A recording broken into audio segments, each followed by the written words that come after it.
Grosse semaine, grosse année, grosse. Dernièrement, il y en a beaucoup, beaucoup qui partent, hein.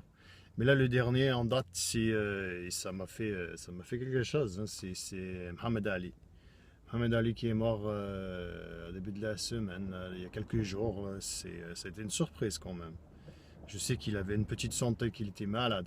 Moi, je me rappelle quand j'étais gamin, le premier contact que j'ai eu avec ce bonhomme-là, je connaissais pas le boxeur, je connaissais juste l'acteur parce que je l'avais vu dans une série. Il faisait une histoire sur l'esclavage. C'est pas une grande série, c'est quelque chose qu'ils avaient fait pour la télévision à un moment donné.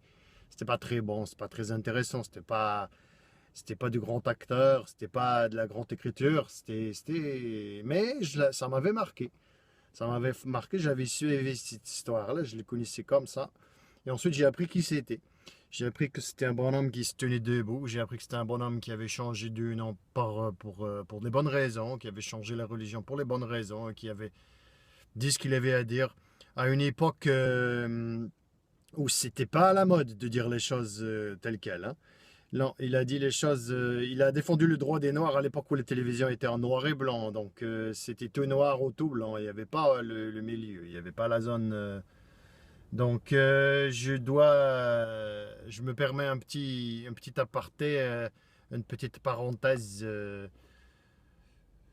pour dire bon vent à Mohamed Ali parce que je pense que c'était quelqu'un de bien qui a montré le chemin à beaucoup de monde et qui a fait une différence à plein de niveaux.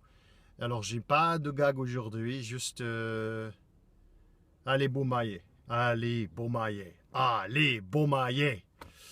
Il peut pas mourir de toute façon. Avec tout ce qu'il a dit, avec sa grande gueule, avec tout ce qu'il a fait, il peut pas mourir. Il sera là pour toujours.